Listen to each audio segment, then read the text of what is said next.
Perisai keselamatan dari siksa neraka. Rasulullah Shallallahu Alaihi Wasallam bersabda, ambillah perisai keselamatan kalian. Para sahabat bertanya, ya Rasulullah, apakah dari musuh yang hadir mengepung? Beliau menjawab, tidak. Tetapi ambillah perisai keselamatan kalian dari an-nar, selamatkan diri kalian dari siksa neraka.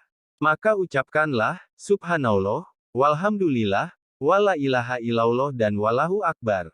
Tahukah kamu? Ada 3 sungai besar bagi para pelaku dosa untuk membersihkan dosa mereka di dunia.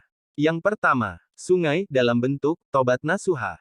Kedua, sungai dalam bentuk amal kebaikan yang menghapus dosa-dosa. Ketiga, sungai dalam bentuk musibah yang menggugurkan dosa.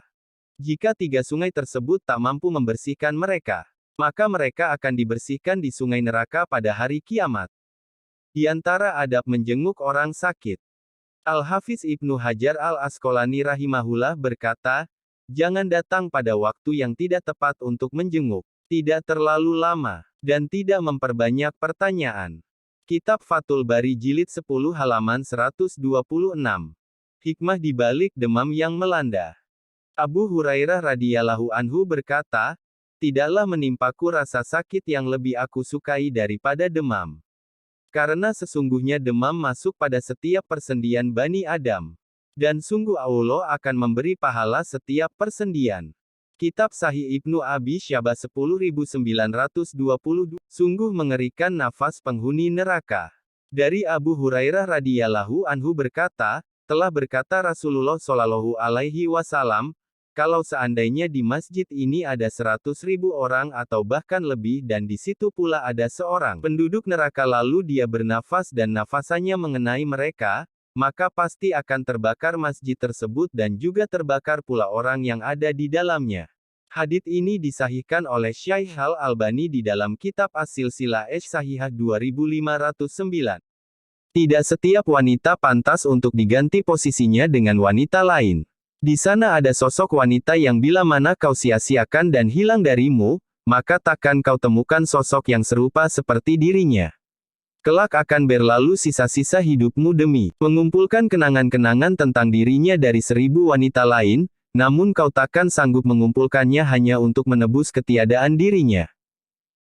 Tahukah kamu? Dampak negatif perbuatan kesyirikan. Yang pertama, merusak amal ibadah. Kedua, menghapus amal ibadah. Ketiga, kekal dalam neraka.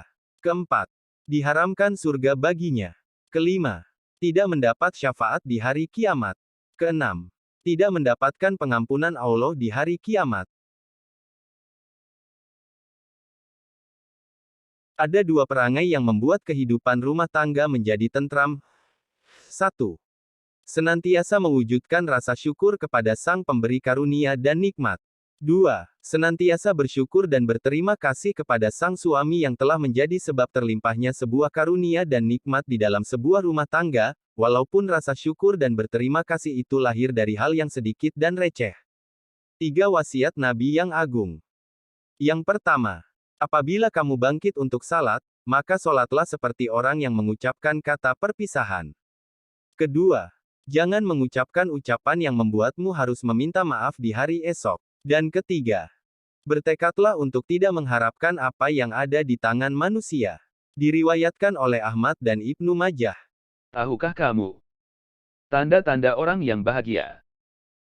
Yang pertama, jika diberi nikmat, dia akan bersyukur. Kedua, jika diberi ujian dan cobaan, dia akan bersabar.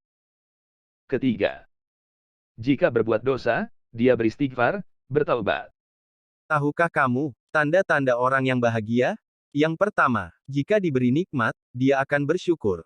Kedua, jika diberi ujian dan cobaan, dia akan bersabar. Ketiga, jika berbuat dosa, dia beristighfar, bertaubat. Amalan-amalan istimewa di hari Jumat. 1. Anjuran memperbanyak sholawat kepada Nabi. 2. Anjuran membaca Quran Surah Al-Kahfi. 3. Anjuran membaca Surah As-Sajadah dan Al-Insan saat sholat subuh. 4.